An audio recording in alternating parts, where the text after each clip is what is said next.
Les principes de dessin sont la balance, l'accentuation, la proportion, les motifs, l'unité, mouvement et rythme, et la variété. La balance. Pour créer la balance dans une œuvre d'art, on peut utiliser la ligne, les formes et les couleurs. Alors il y a trois types de balance. On a la balance symétrique et radiale.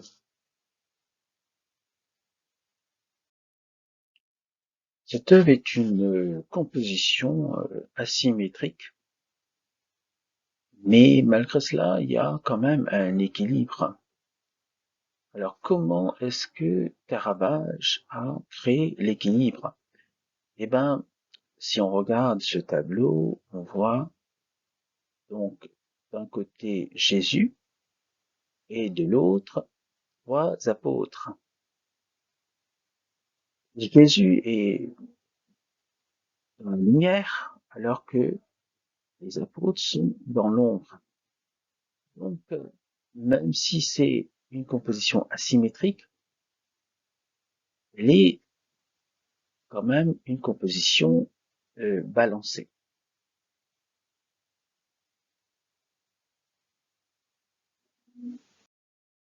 Dans ce tableau intitulé Starry Night, la nuit étoilée, Van Gogh a utilisé une balance asymétrique. Alors comment est-ce qu'il a procédé?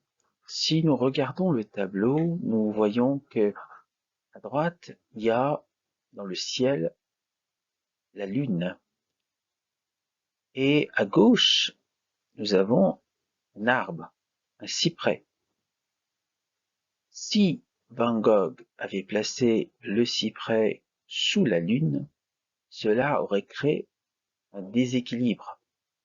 Donc pour créer l'équilibre, il a mis la lune d'un côté et de l'autre le cyprès. S'il s'agit du Taj Mahal, donc on parle là d'architecture, et le Taj Mahal est très symétrique, comme vous pouvez le constater, c'est-à-dire à droite et à gauche, vous avez les mêmes choses. Voilà comment l'architecte a créé donc la balance.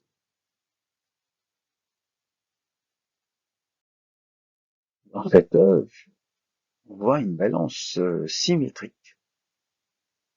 Si vous regardez, vous allez voir que de chaque côté, vous avez le même nombre de personnages. C'est ainsi que l'artiste a créé l'équilibre.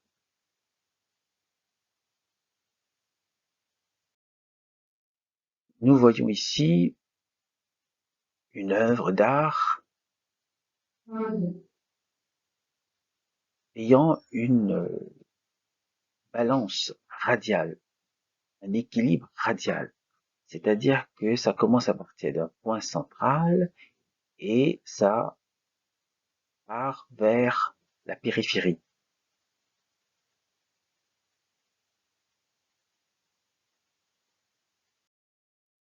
Il s'agit ici d'un vitrail et encore une fois, nous voyons la balance radiale, c'est-à-dire d'un point central.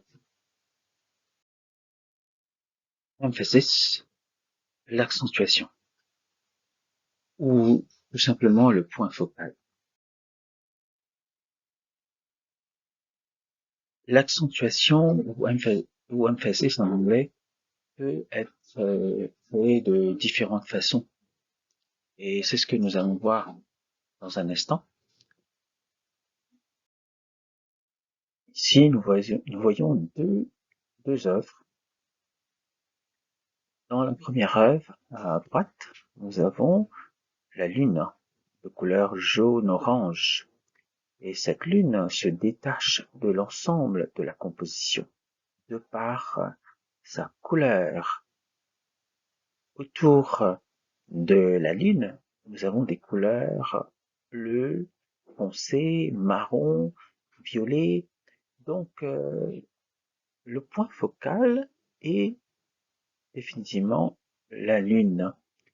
Dans le deuxième cas, nous voyons un tableau dans lequel il y a une fleur couleur jaune-orange dans un pot, et ce qui attire le regard, c'est cette fleur jaune-orange.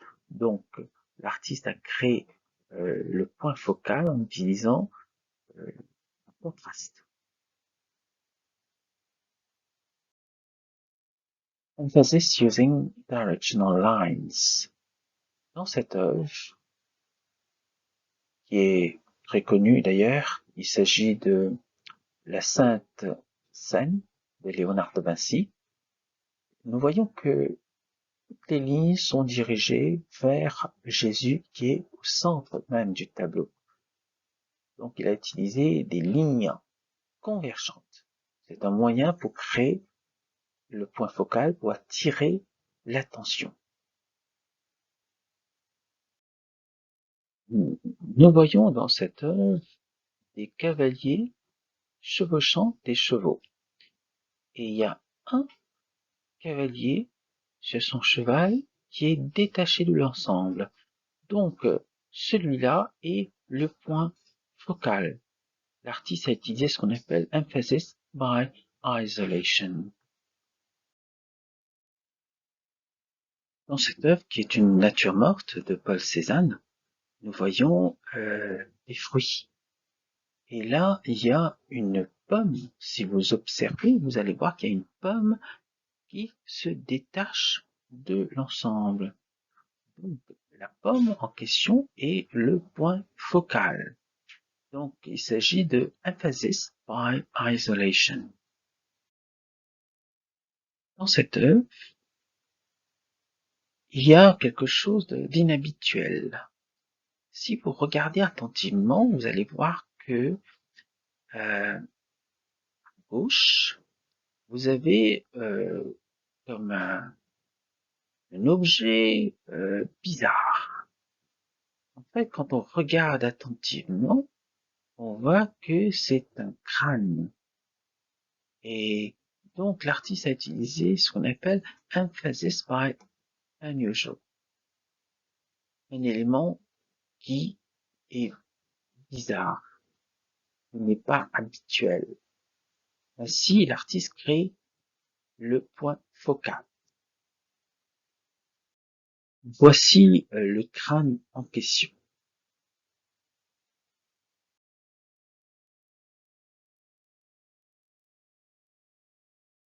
La proportion. Alors, ici, nous voyons une œuvre de Léonard de Vinci. Il s'agit de Vitruvian Man,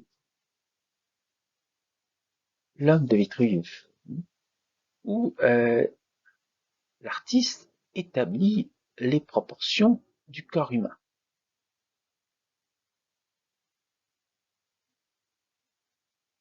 Donc, pour créer plus de réalisme dans une œuvre d'art, il faut que les personnages soient bien proportionnés.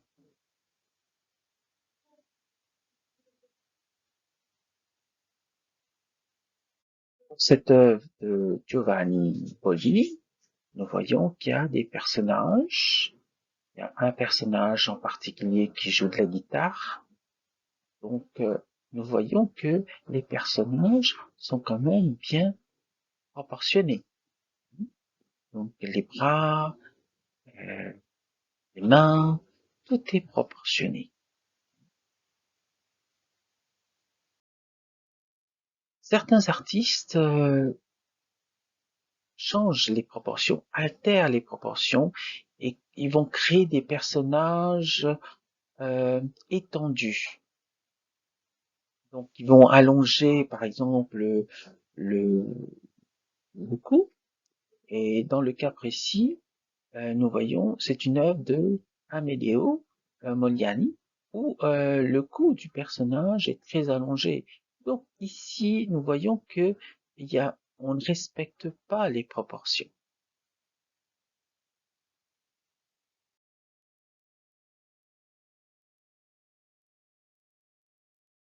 Patterns, les motifs peuvent être créés à partir des lignes, des couleurs, des formes, de manière répétée.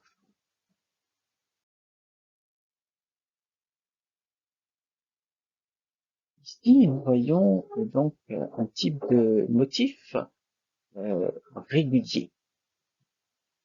On appelle cela block repeat. Et donc, il s'agit d'un motif régulier qu'on appelle half prop. Et nous voyons un autre motif régulier en miroir. Dans ce motif, nous voyons que l'artiste a utilisé ce qu'on appelle rotational pattern. Donc par rotation, on peut créer des variations au niveau d'un motif. Ici, on voit des motifs irréguliers. C'est pas symétrique. On peut aussi retrouver des motifs dans d'autres œuvres, hein. Et il s'agit ici d'une œuvre de Klimt. On voit des motifs répétitifs au niveau du vêtement, au niveau du corps, et même sur le sol, on voit des fleurs, on voit des plantes.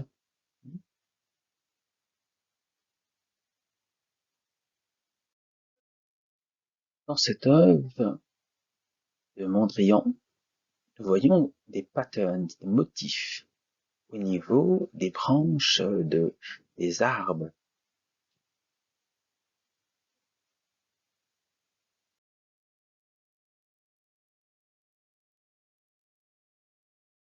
Dans cette œuvre de Kandinsky, on voit de l'unité. Tous les éléments sont assemblés de manière à créer une composition unifiée.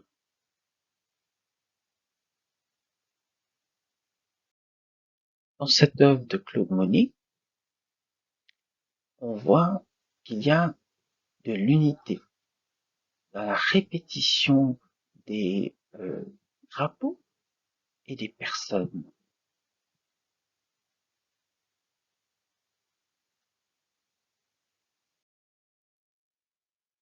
Dans cette œuvre, nous voyons la Vierge Marie et l'enfant, entourés de saints et d'anges.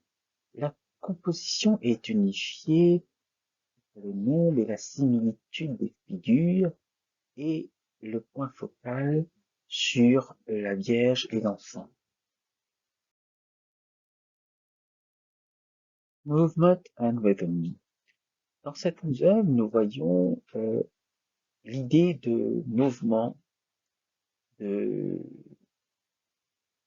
par la technique, de par les formes, on voit une illusion de mouvement. Dans cette œuvre de Marcel Duchamp, le mouvement et le rythme est tout à fait évident, car nous voyons un personnage descendant l'escalier. Dans le Starry Night, la nuit étoilée de Van Gogh, si on regarde le ciel, on voit qu'il y a un mouvement, il y a un rythme.